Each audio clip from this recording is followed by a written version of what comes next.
Okay, g'day guys. Welcome once again to the TryPod, where we break down every single NRL game every week from a betting perspective. It's a sad one today. This will be our last NRL pod of the season. It'll be a recap pod, just recapping the grand final in general, and also a quick recap over our season in betting as it stands. I'll go through quickly just our stats from the season. You may have seen it on the screen before we did start the pod off.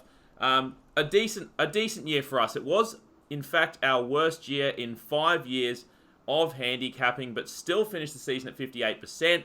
If you'd put $100 on every single one of our single bets throughout the entire season, you'd be up just over $5,700. If you'd put $50 on every single one of our multis for the season, you'd be a tad over $3,000 in profit. So look, that's not an awful lot to put on bets. That's probably just your average punter. So for your average punter, you're up nearly $9,000 in profit for an NRL season. Not too shabby for a second income. Jacob, how are you feeling? It was a big weekend, great grand final, and we'll go through point by point. But other than that, how you doing? Yeah, I am good, mate. And I'm looking at NFL, which will let people know that our work doesn't stop. We're going to be doing weekly podcasts on American football. With regards to our rugby league season, you said it was our worst. Obviously, the raw numbers is 58%. And you mentioned people be up $5,700. I mean, regardless of what your average bet is, another way to think about it is after the season, you're up 57 times whatever your average bet is. Correct. So that's an example for a $100 better, but whatever you bet per game, that's a significant amount. But yeah, the raw numbers say it was our worst season because every previous season we've done this, we've gone 60% or better. But there are a number of reasons for that. We've talked about how it gets harder too. The bookies are getting sharper. They're taking away some of those gimmies that we used to be able to find. Some bookies have closed down partly because we used to find value. You know, they're dropping the odds on markets that we used to be able to get a sweet price on. So I don't even know if we performed any worse. I really don't want to focus too much on us or even the season. I want to talk all about this grand final. It was a ripper. I mean, you don't get a ripping grand final every year. Look at what happened in the AFL. There's obviously a lot to talk about, and we're going to just pick some key moments. These are not every key moment, but just some of the biggest moments that we saw it. I think we've got about 9. We're going to go through the game chronologically and give our take on what happened. Lots to talk about. I will say, people are emotional, especially Raiders fans, but there were a lot of people were cheering for the Raiders, even if it's not their team, and people are hurting, and I think 90% it's okay. of the country was cheering for the Raiders. And especially the Raiders fans, I feel for you. It's okay to be hurting. When you lose a high-stakes game, especially anytime it's close, it hurts. It doesn't matter if there was a controversial moment or not. Like, I was shattered after Origin 3. Queensland got all the way back to 20 all, and I'm just sitting there soul-searching at that long-range try by New South Wales, and I'm thinking, why couldn't Corey Norman got across and made that tackle? It could have all been different. Why couldn't this? Why couldn't that? It does hurt. It takes a while for that pain to kind of go away. There's some good news in that the Raiders, we think, could be around to stay, but you don't have to have someone to blame. But we're going to get to that. I mean, everyone wants to talk about 6 again. We'll get to that. Interesting that you say they won't have someone to blame, but we will get to that. Let's start off, and like Jacob said, we're going to go through point by point here, and one of the first controversial decisions happened very early in the game. It happened in the 3rd minute, and it was the charge down kick that hit the Roosters trainer. Soliola charges down Luke Keary's kick, and it goes ricocheting off in the Raiders' direction. You have Whitehead pretty much 10 metres, I reckon. He had a head start. He would have got to the ball first. He may have picked it up. He may have gone a long way to score that one. Who knows? And it's a rule that I didn't even know existed. This is the first time I've ever seen this happen. What I will say, I won't spend too much time on it. Obviously, it was a controversial decision, but it is well within the rules. However, what I would say is that rule surely, let me know what you think, Jacob, but that rule needs changing. It has to be the team's trainer that it hits. It has to be their fault. There should not be, the Roosters shouldn't be able to get 6 again then, especially because it's 5th tackle kick. But I think, if you have your own trainer on the field in a situation like that and they get in the way, then you should be punished for that. Yeah, one more point I wanted to make at the start of this. We had all of our best bets on the Raiders, and we just said before the game we wanted the Raiders to win. So take that for what it's worth. This is coming from the point of view of 2 people that did bet on the Raiders and were cheering for the Raiders. And I should say we were watching with a couple of staunch Roosters fans, and we were absolutely giving it to each other. And I was blowing up at this moment. I watched a lot of rugby league over the years. I've never seen this happen. Now, I have seen the ball hit the ref, and it ends up being a scrum feed to the attacking team, which can be very lucky if it was fifth tackle and it just happens to hit the ref and you get a repeat set. I've never seen it hit the trainer. I didn't know what the rule was going to be. I was shocked that the Roosters were able to get a repeat set. The irony of the whole grand final is this is the true six again controversy, because this was an unfair situation where the Roosters got six again, and we're about to talk about the next point. They score on the subsequent set. So look, the rule is what it is. I'm surprised, honestly, the refs even instantly how to reward that, because the Raiders not only would have got to it first, they actually did get to it. So it's brutal for them, and it's just a tough one, just a quirk of the rules.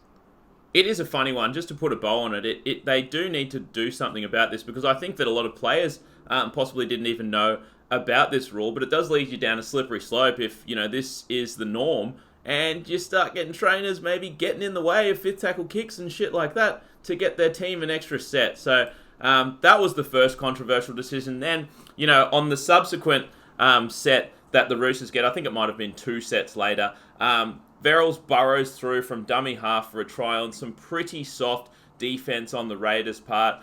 There was, obviously we had Verrills, and Jake Friend was named, healthy enough to play in that one. And I know that we kind of had differing opinions on who should start that, but great try from him, soft defense, and that got the Roosters off to a 6-0 lead.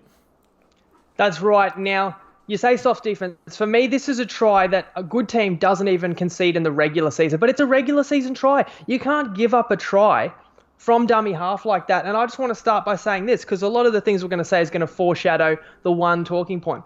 The mistake that Tapine makes in turning his back and jogging back into the line is far worse than the mistake that Ben Cummins makes by waving 6 again and changing it. Far worse. Don't blame the ref for one moment.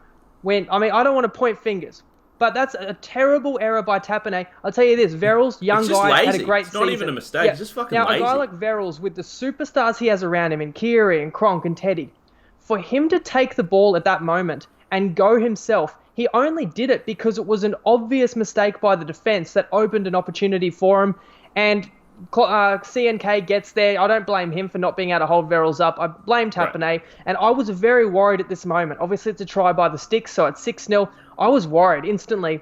Are the Raiders up for this? Because a team like the Raiders' quality should never concede a try like that. So that was a bad start. Yeah, 100%. And you just thought at that point, oh no, is this going to be another one where the Roosters roll? Then in the 19th minute, the Roosters get a pen. I'm pretty sure that was the one where Tapine hit... who did he hit? Radley. High. I think, and it was a legit pen. It was a swinging left arm, got him right in the chops. And obviously at 6-0 up, you do take the pen there to go 2 scores ahead.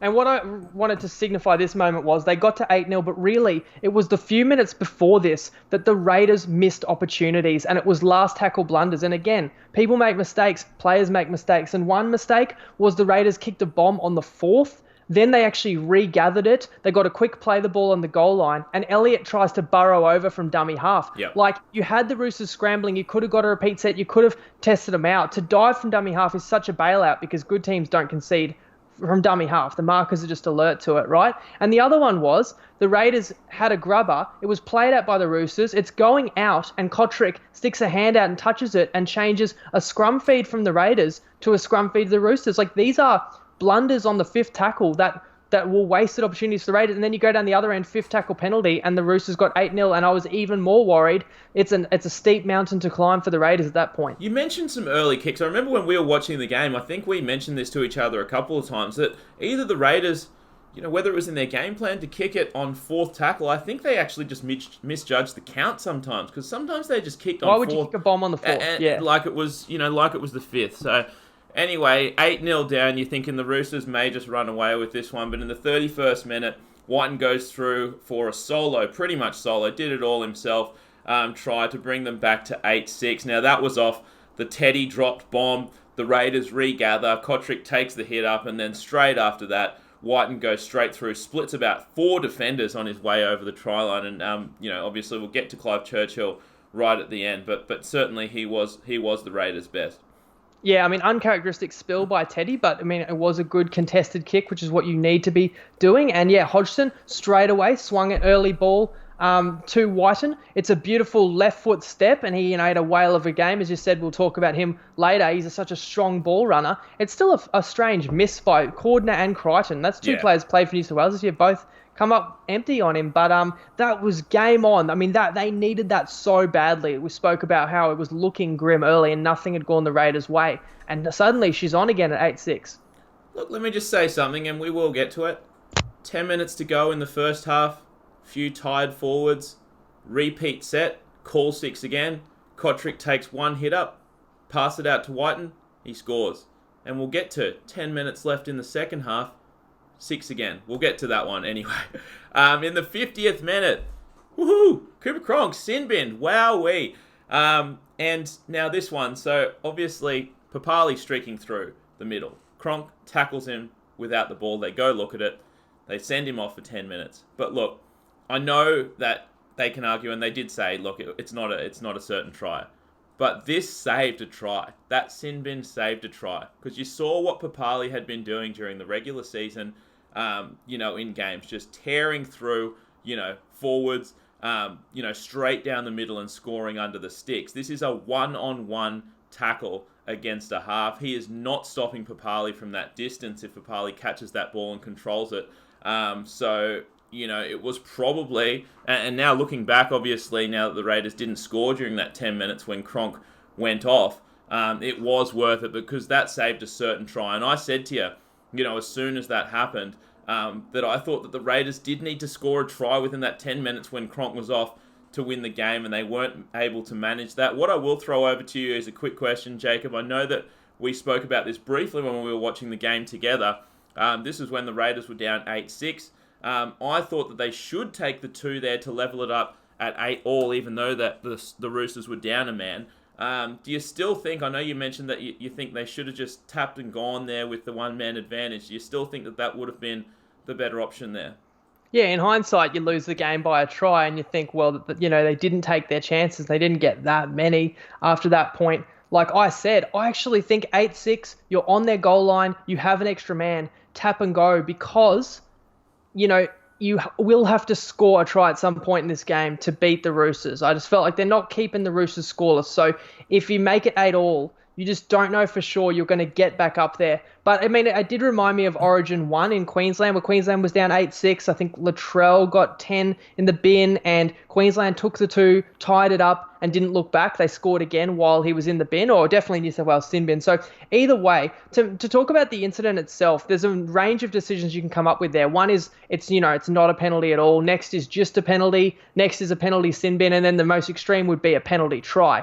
Now, I've got to admit, watching it live, my instant reaction was, no, Bateman, you pushed the pass there. I thought he'd put it on Papali too flat and too close to the line. My instant reaction was not a penalty. Like, just seeing it in real speed, I didn't instantly see it as foul play. Then they looked at it, and of course in slow motion you can see Cronk's contact is before the ball, and I went, oh shit, yeah, this is definitely a penalty. Yes. And could be more. And there's an angle from behind the try line that it does look like if he would have caught it and got 3, he scores. But Teddy's still in the vicinity. If Cronk slows him down, I don't think you can give penalty try there. Sure. And I just think the fact, is it a deliberate foul play act? Because it's such a bang-bang play that Cronk's just trying to put his body in front of Papali.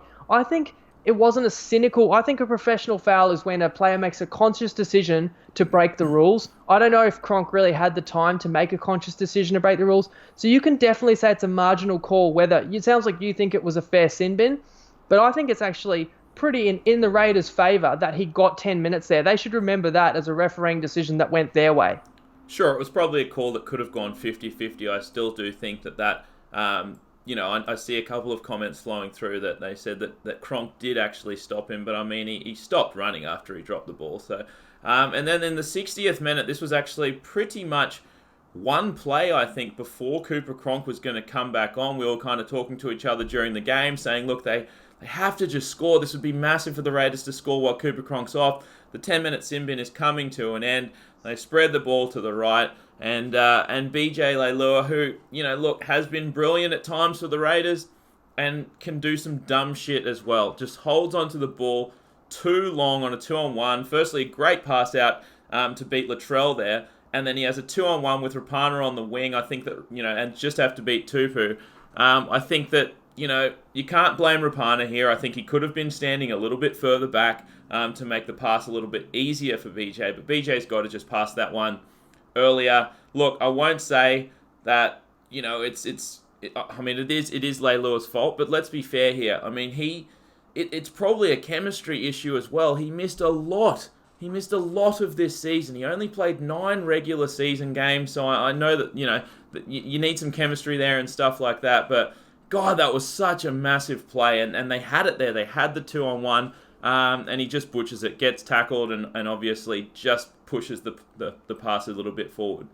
And I was off my seat cheering. I thought it was a try. Oh, it looked like a certain try. You look at the replay. Okay, it was a forward pass, and so we can't argue that it was their best chance of the game and best chance while Cronk was off. And yeah, BJ just needs to draw and pass because they did beat Latrell. Now, credit to Latrell, he recovered enough to dive and grab the boots of BJ to bring him down. And credit also to Tupou. We've got to say it right. It's Tupou, isn't it? I know last pod I called him Tupou, and we should get it right, but so it's tricky sometimes.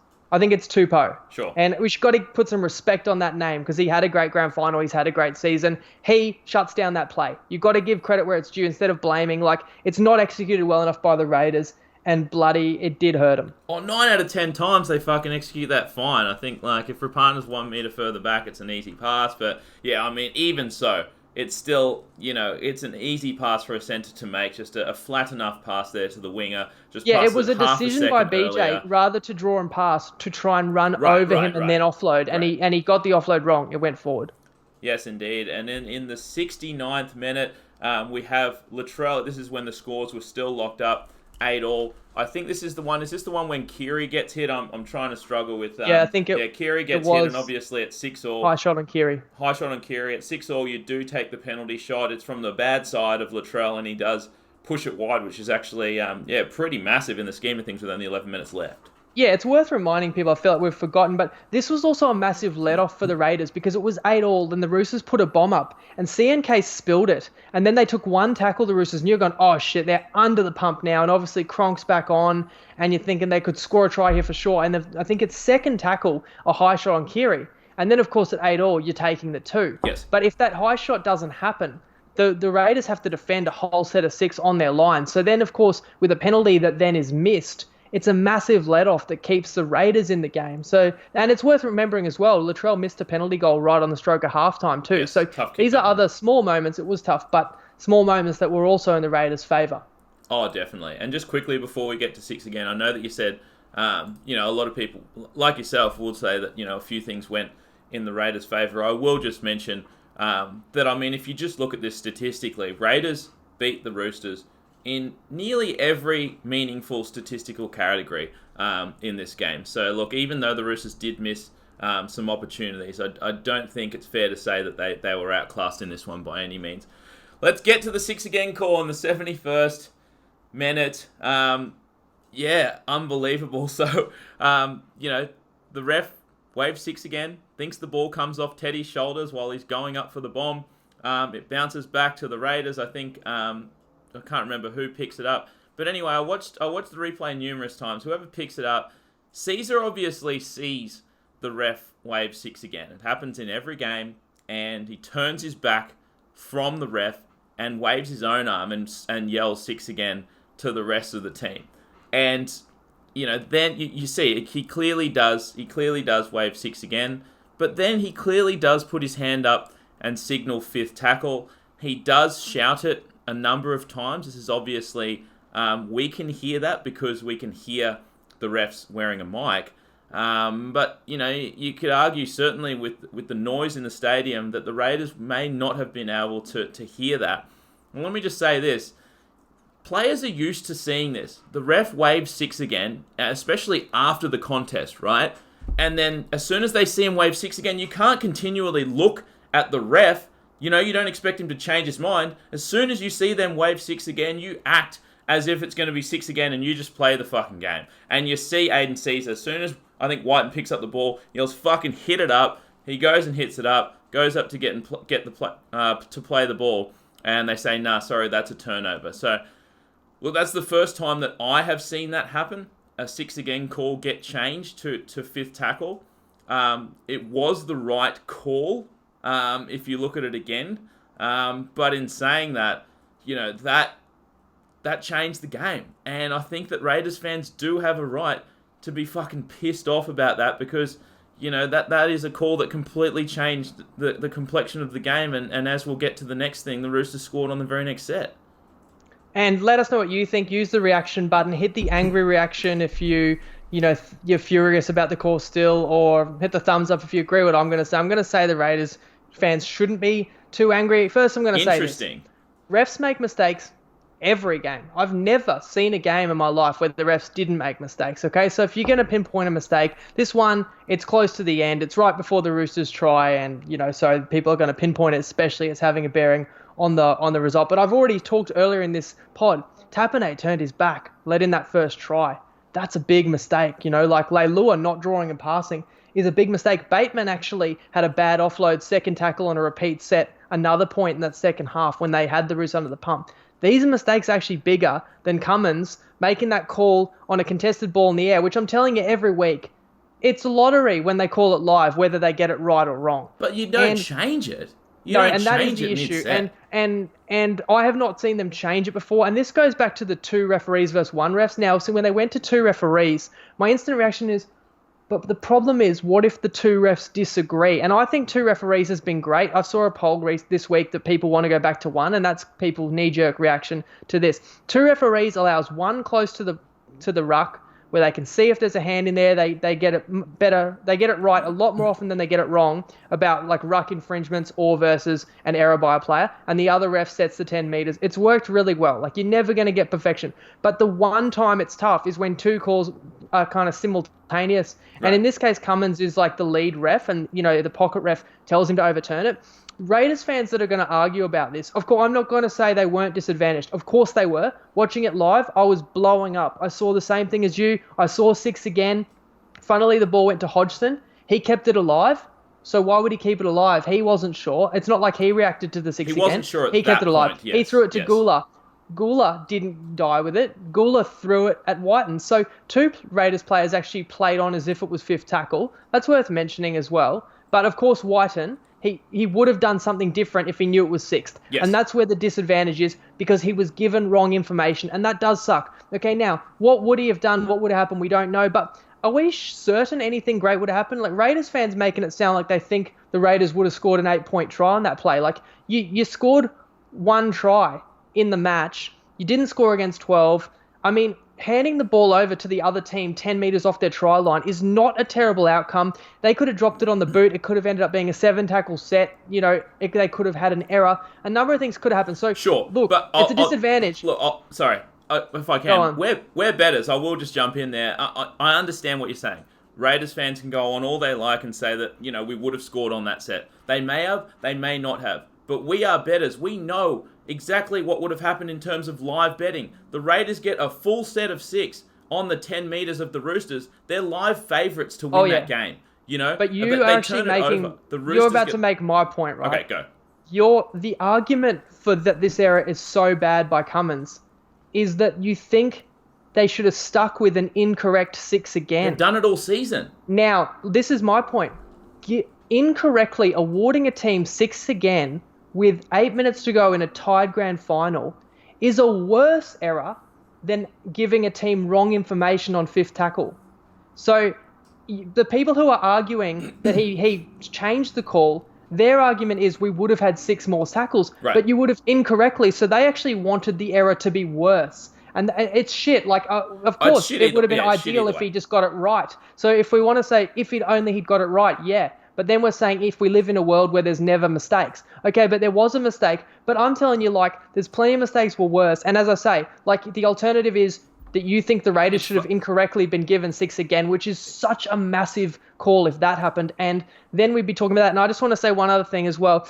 It's because then the Roosters score the next set, and we're talking about it. But if the Raiders had scored while Cronk was off, we'd be talking about that. So at the end of the day, you've also got to say when one team took their chances, then we're gonna make excuses. But if another team had chances and didn't take them, then we forget about things that went in their favour.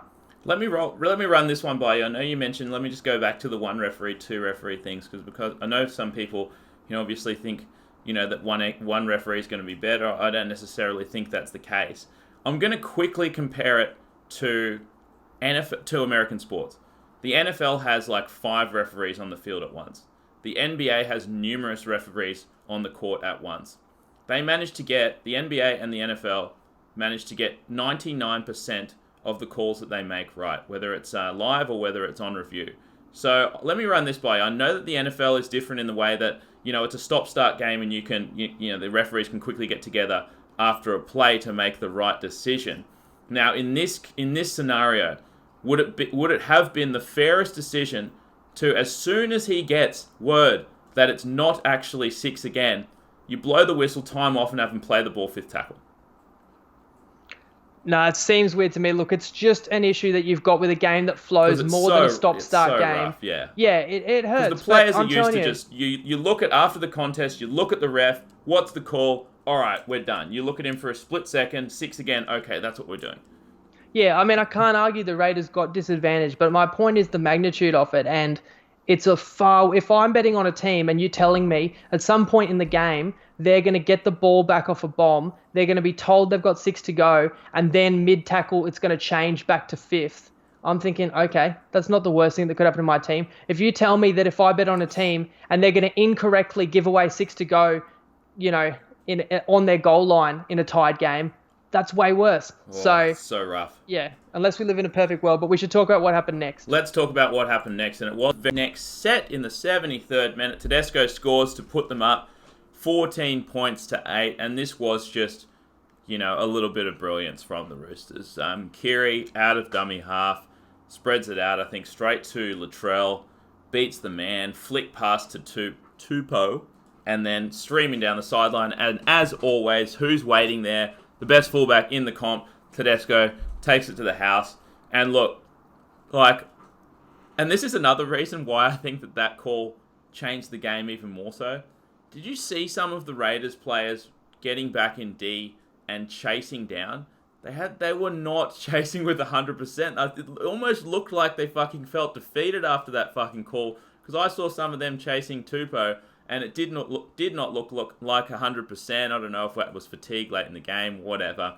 But once again, that was just a bit of brilliance from the Roosters. Three of their best players, or I guess you could say 4 if you involve Tupou in there. But look, a great piece of work, and that sealed it for them.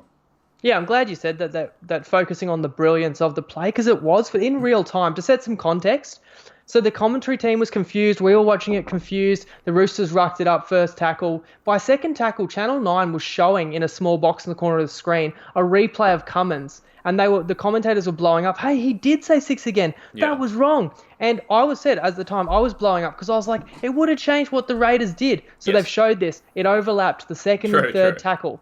The Roosters scored on the 4th tackle. And as I said, we were watching it with some Roosters fans and we were feeding each other. They were saying, I hope you guys get this game wrong and then just get abused by everyone online. Fuck you guys, Roosters till we die.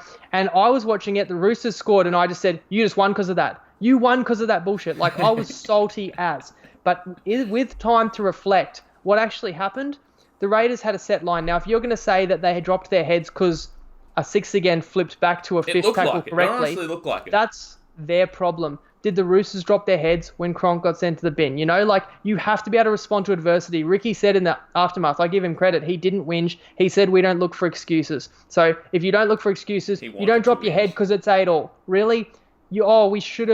We incorrectly got it. You know what I mean? Like, we incorrectly got handed a set of 6 and then it was taken away from us. So at 8-all, I'm going to go kick rocks. Like, the game's just there to be won. And this is where I give all the credit in the world to the Roosters. What happens is they go wide on 3rd tackle and BJ Leilua makes a great legs tackle. Unfortunately, in rugby league, there's not much reward for making a one-on-one legs tackle. He's out of the play. The Roosters get a quick play the ball.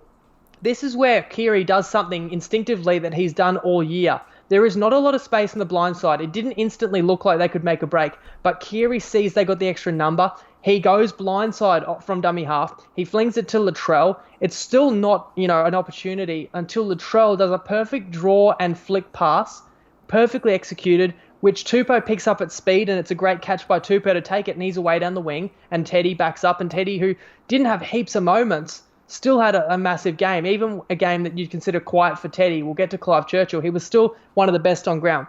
But again, you got to credit the execution on that because there are 7 minutes to go. They're inside their own half. They're going blindside and they're throwing a flick offload. You get it wrong, you're facing a field goal attempt at the other end. True. So you have to give credit to a team for executing in a moment like that. And, I can't even say the Raiders really made any mistakes in the defensive line. I mean, I said, it's just a tough one that Leilua's has to chase back. He was out of the line and he got back slow. slow. Because he had to make a one-on-one legs tackle. But again, the Roosters scored 2 tries in this game, the Raiders scored 1. So, and we're arguing about whether they should have just had one more opportunity or half opportunity. So again, it's a brilliant play by the Roosters there for the match-winning try.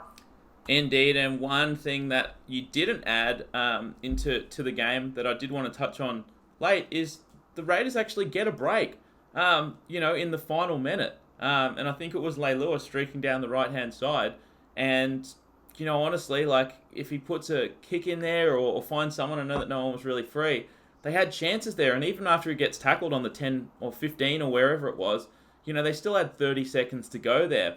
But the players looked out on their feet, and a couple of bad passes, especially the pass out of dummy half straight after Leilua's break, was behind, I think, Caesar or whoever it was there that really lost momentum for them. But they fucking had a half-decent chance there at the end that they could have scored off as well. But look, it wasn't to be.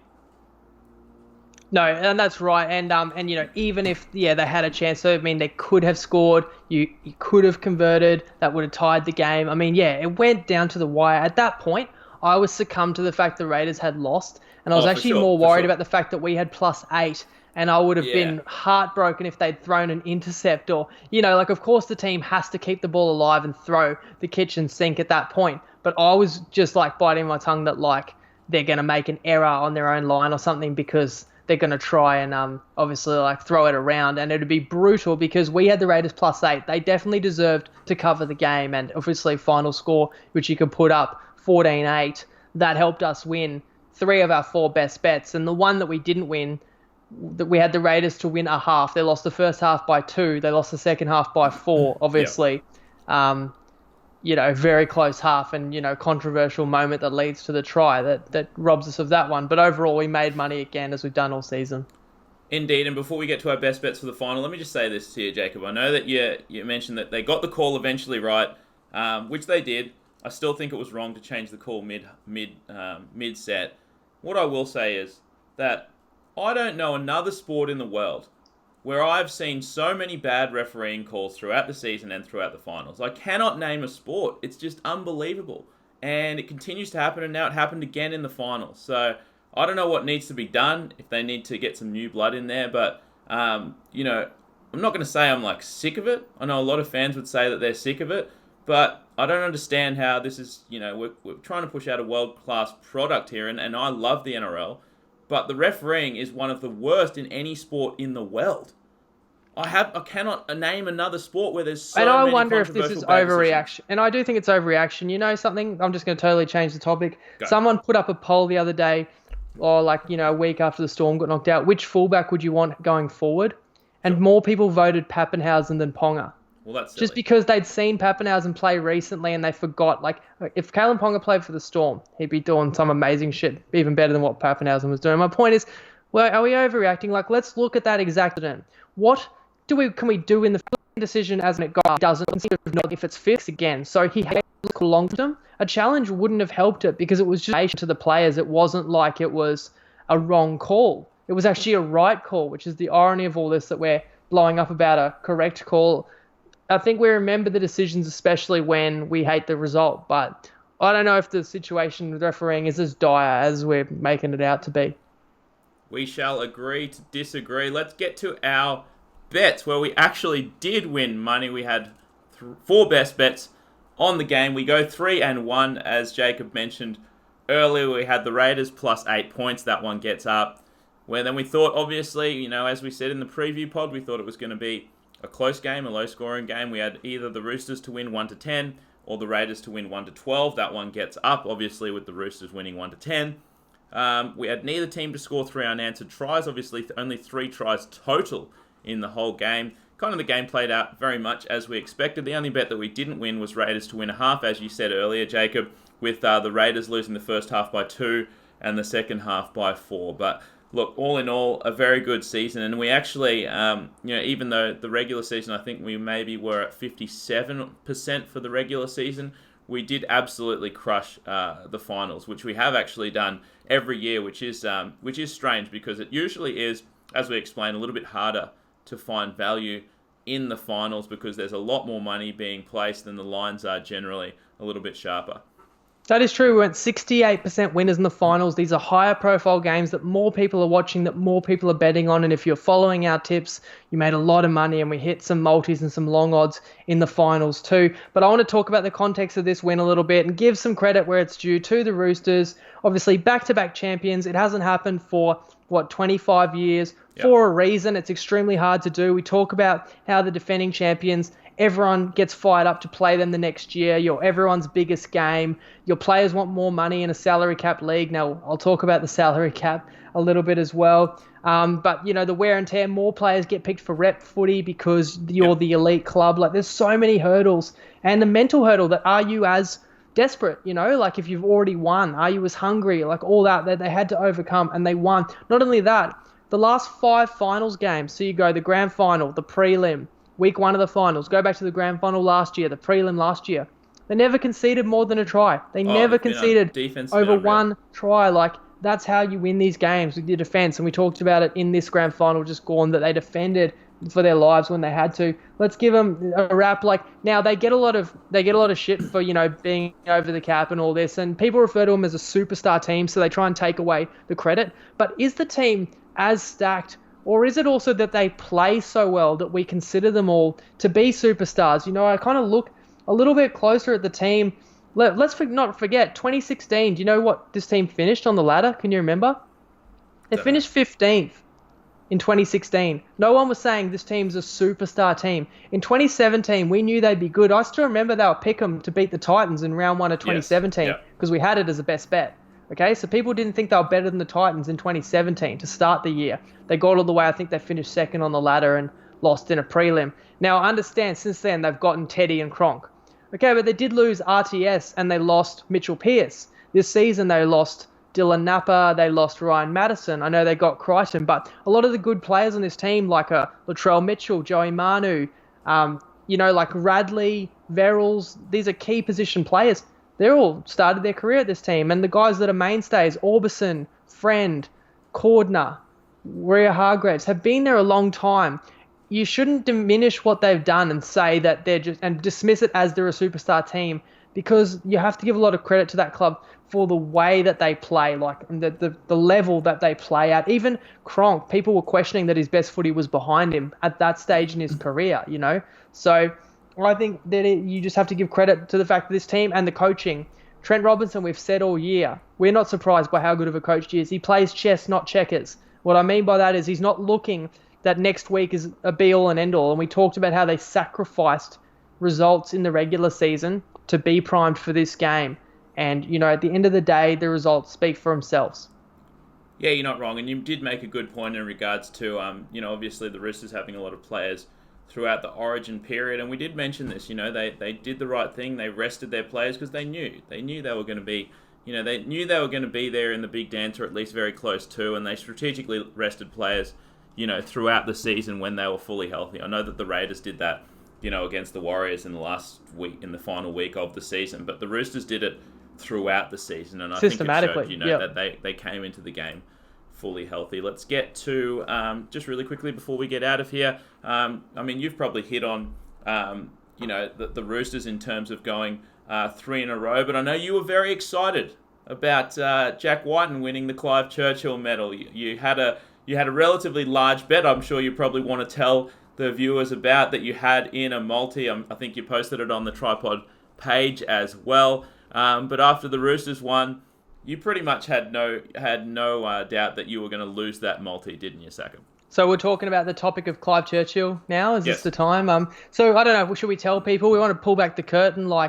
We were going to give our plays, first try scorer and Clive Churchill, but one of us had a big night Saturday night and didn't wake up 4 p.m. and Correct. missed that assignment and didn't post Don't those know who it plays, so we was. didn't share the Whiten decision. Now, he obviously gets it on a losing team. I'll actually share what I said before the game, so not reacting to the result, but we were chatting about it with our mates about like who might win Clive Churchill and whether a losing player should actually win it. We said this before the game, and my argument, I said, I think you can give it to a losing player if only in the circumstances that if it's a big underdog and they keep it close but lose. I think there is a justification that the best player on the field may be a losing player. I don't like the fact that some people will just never give it to anybody but someone on the winning team. I think you've got to give it to the player who was best on ground. Now, and the other reason, and I'm actually usually pessimistic with my bets. I did have a big bet on Whiten to be Clive Churchill. I mean, I had a big bet on Cherry Evans to be man of the match in Origin 3 last year. And he was the best player on the field, but I knew they'd give it to Slater. I said, I bet they'll just give it to Slater sentimental, and be careful betting on these because the storyline comes into it. 2016, I hate to say it, Luke Lewis was not the best player on the field, but they didn't want to give it to Fafita for bad press. And like Billy Slater won Player of the Series in last year's Origin, played 2 games, Queensland didn't win. That was bullshit. So voted awards can be bullshit. I'll say that. Sounds like you want to chime in? Hear the weird shit, how like they told JWH that he'd actually won after the game, and then he started walking up as soon as they. I did hear that. So how strange is that? As we were chatting with our mates, we're saying, so who do we think it was? Because the truth was, no one Rooster totally stood out where you said, he's won it. And that to me was like, I'm still a chance as Whiten because no one Rooster stood out. We chatted about it. We definitely said Warrior Hargraves was one candidate. You look at the stats, and Teddy was still phenomenal. Just because he's so brilliant every week, he didn't stand out to his level, but you could have still given it to him, especially scoring the winning try. And even the outside backs, Tupou and even Morris, like they had great games, right? And, Verrills, a few guys, but no one totally stood out. I heard about that. So what happened was, it's the same 3 players who actually did award Billy Slater Player of the Series. It's Laurie Daly, Mal Meninga, and Darren Lockyer. And apparently they tallied up the votes, but they hadn't been able to grab Lockie's votes yet. And it seemed like Warrior Hargraves was in the lead. They gave him a tip-off maybe just to help rehearse his speech, and they had the cameras on him. But then Lockyer's votes got included, and it's brought Whiten up to get it. That is a fast, right? So anyway, I'm usually pessimistic. I still said to you boys, I still think Whiten might win this. I thought he was the best on ground. And I was alluding back to 2013 where you picked Cherry Evans, but you also picked the Roosters to win the grand final that year. So you've had one, now I've had one where, I actually get some luck that it goes to a player on a losing team. Well deserved. I mean, Chance Nickel-Kolstad was amazing too, but Whiten, I think every phase of the game, his running, we talked about the try he scored, but he made several great runs. His playmaking, threw some great balls to set up, to open up opportunities for teammates. His kicking was really good. He kicked for repeat sets. He put some bombs on point. And even his tackling, even his defense, he was rock solid. He absolutely deserved it. And I'm glad that, common sense can prevail. You can give it to a player on the losing team if they've got throw up a performance like that. And he completely deserved it. He's been one of the Raiders' best all season long. And the funny thing is, at the start of the season, a lot of people had kind of given up on Jack White, and they thought he was shit. And he has been their best all season long. What I will say is, although that Whiten completely deserved it, I completely agree with you who was best on ground. It's sort of similar to like, NBA finals when, like LeBron was playing, the Golden State Warriors. It's like, I don't know, when you give it to a guy on the losing team, does he just walk up, accept it, and be like, this is shit? Like, is it just, like, better to just say, give it to someone on the winning team because they'll actually, enjoy it? I don't know. Either way, he deserved it. He got it. That's rugby league done for the season. It was another really good season, a fun season, a controversial season. We had fun. We made money. I know that, we haven't gotten into NFL yet. But it has been going. We're into just week 5, just got finished, so we're going into week 6 of the NFL. And as you see up there on the screen, we will be getting into NFL pods like we did last year. And we've decided on a time that we're going to be having them. We're going to go every Saturday morning at 10 a.m. It's not going to be on this page anymore because obviously this is a rugby league page. It's going to be on our own page. It's the TryPod Facebook page. We're going to be doing that live every Saturday morning at 10 a.m. and then releasing a full list of best bets and multis straight into the TryPod app right after the pod on Saturday morning. So, look, if you need something to fill your void after rugby league, you probably need a few days to decompress, but that's happened already. The punting continues. We've got NFL in full swing and NBA starting up again as well. So we're not going anywhere all year long pod. And we made money on the NFL last year, and we'll be looking to do the same again this year. Jacob, any parting words before we get out of here for our last rugby league NRLC? fans, don't switch off yet that we've started talking about NFL, because I actually wanted one more rugby league topic. But just to build on what you said about NFL, we apply a lot of the same principles. We love the sport, nearly as much. We've really got into it. We watch it, in depth, and we handicap it with a lot of the same ways. And we have been able to have a lot of success to the point where we share those best bets, and they contribute to our overall best bet record. So that record that you can see in this video of over 5,000 best bets, whatever we've shared, and winning 59%, that includes, at least the last 3 seasons of NFL bets. Yes. So we've had some really good. We don't probably promise to be as good as NRL, where we've had a season where we might have won 55%, 57%. It's a harder sport to handicap. There's more people handicapping it, so the lines are even sharper. But we do give it a crack, and we have made money every year. Last year we hit 100-1 multi, as well as a winning season. To end this, there was a topic I gave you as well. Maybe it didn't make the cut for the boxes, but the Roosters shooting for 3 in a row. Yes. It did make the cut. I just heard you go on about the Roosters and all their gunplay, so I thought you'd addressed it. But shoot, go. But who stops them winning 3 in a row? Because now they've won 2, so the eyes focus to 2020, and it's not inconceivable. In fact, they're probably favourites to win 3 in a row. Who stops them? It's not inconceivable by any means, no. And obviously Cronk gone now, but are they going to be favourites? Do you think? I think they are. I think they're like $4 to win the comp right now. Okay, interesting. Yeah, I guess it usually is the case where you get the premiership winners do usually start favourites for the next season.